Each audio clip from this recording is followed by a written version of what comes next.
Assalamualaikum warahmatullahi wabarakatuh. Aku Hanifatul Kulatini. Oke, pada kali ini aku mau ngejelasin tentang memori loh. Kira-kira apa ya? Yuk kita simak penjelasannya.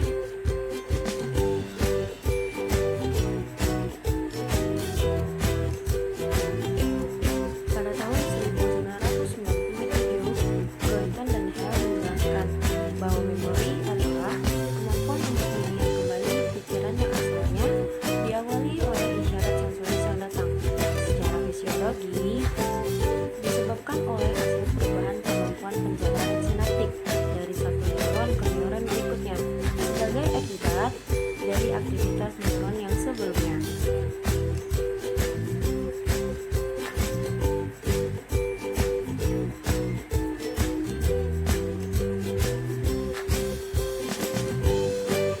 Para psikolog kognitif juga menjelaskan bahwa memori itu melewati 3 proses loh. Proses yang pertama yaitu encoding atau pemasukan. Proses yang kedua storage atau penyimpanan. Proses yang ketiga retrieval atau pemunculan kembali. Adapun penjelasan dari ketiga proses itu adalah sebagai berikut. Yuk kita simak.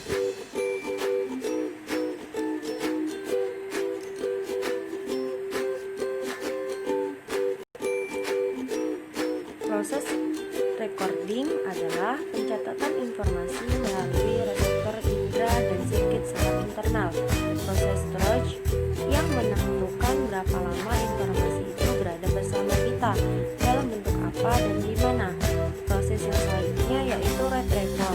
Pada proses ini bisa disebut juga pemanggilan kembali, yakni menggunakan informasi yang disimpan.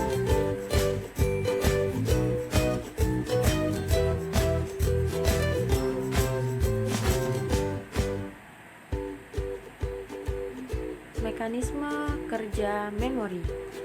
Menurut teori Aus, mengatakan bahwa memori hilang atau memudar karena waktu, seperti halnya otot manusia.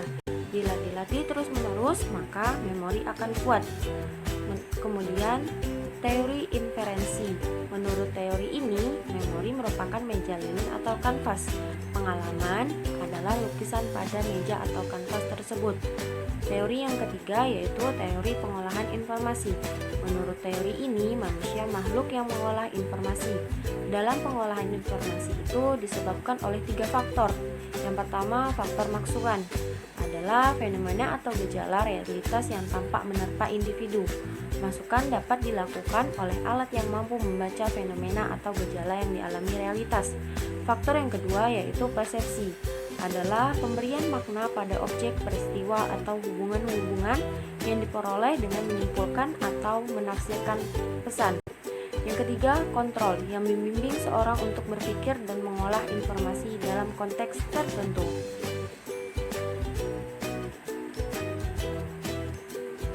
Menurut perspektif psikologi kognitif, adanya kemampuan mengingat berarti ada suatu indikasi bahwa manusia mampu untuk menyimpan dan menimbulkan kembali dari suatu yang pernah dialami.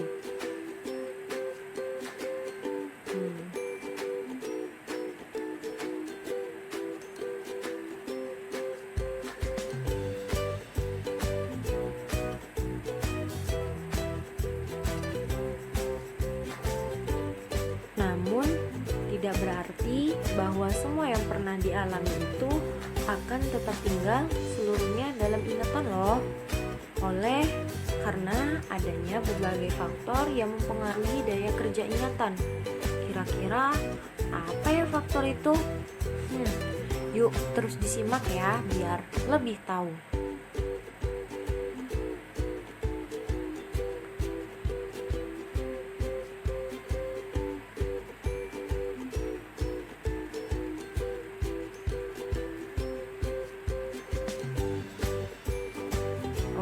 Faktor yang mempengaruhi daya ingat. Kondisi jasmani, misalnya lelah, kurang tidur, faktor usia. Hal tersebut dapat menurunkan daya ingat seseorang loh. Semakin bertambah umur seseorang, maka biasanya daya ingatnya akan semakin melemah.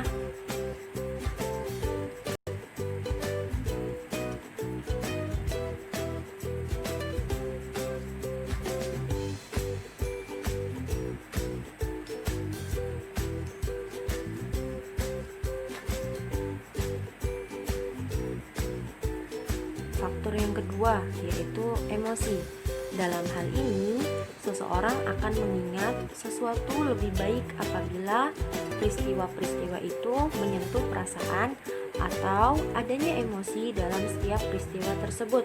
Misalnya, mengingat kenangan bersama mantan kekasih akan mudah diingat dibandingkan dengan apa yang kita makan saat sebulan yang lalu. Ini penyebabnya biasanya kita bisa move on loh. Kemudian struktur memori. Yang pertama, sistem ingatan sensorik atau sensory memory.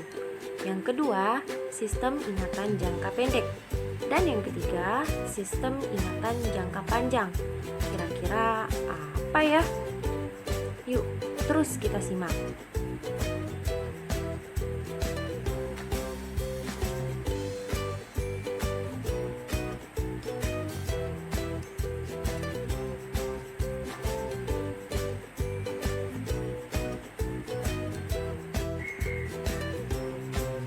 Sistem memori sensori. Memori sensori mencatat informasi atau stimuli yang masuk melalui salah satu atau kombinasi dari panca indera, yaitu secara visual melalui mata, pendengaran melalui telinga, bau melalui hidung, rasa melalui lidah, dan rabaan melalui kulit. Bila informasi tersebut tidak diperhatikan, maka akan langsung terlupakan. Namun, bila diperhatikan, maka informasi tersebut akan ditransfer ke sistem ingatan jangka pendek. Yang kedua, sistem memori jangka pendek. Memori jangka pendek memiliki kapasitas yang kecil, namun sangat besar peranannya dalam proses memori, yang merupakan tempat memproses stimuli yang berasal dari lingkungan kita. Memori jangka pendek berfungsi sebagai penyimpanan informasi yang kemudian mentransformasikan serta menggunakan informasi tersebut dalam menghasilkan respon atau stimuli.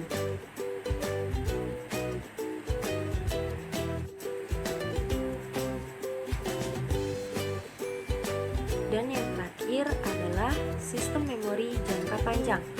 Memori jangka panjang memiliki kemampuan untuk mengingat masa lalu dan menggunakan informasi tersebut untuk dimanfaatkan pada masa saat ini. Hal yang paling istimewa dari memori jangka panjang adalah kapasitasnya yang tidak terbatas dan durasinya seolah-olah tidak pernah berakhir.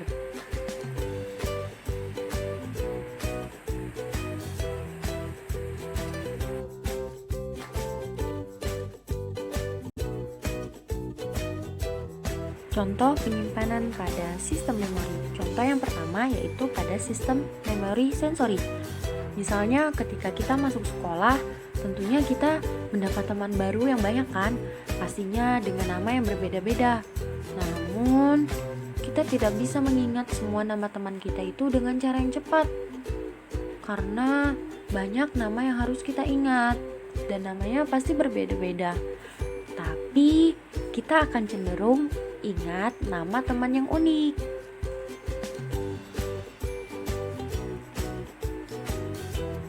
Contoh yang kedua yaitu pada sistem memori jangka pendek.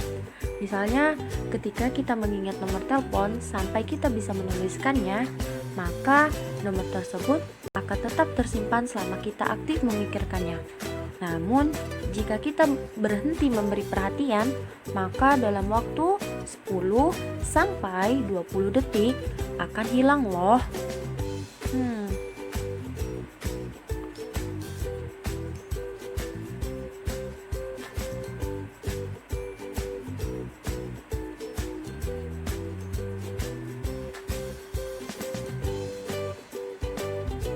Contoh yang ketiga yaitu pada sistem memori jangka panjang. Misalnya, ketika kita mengalami suatu peristiwa yang membuat hati kita sakit, maka peristiwa itu akan sulit untuk kita lupakan.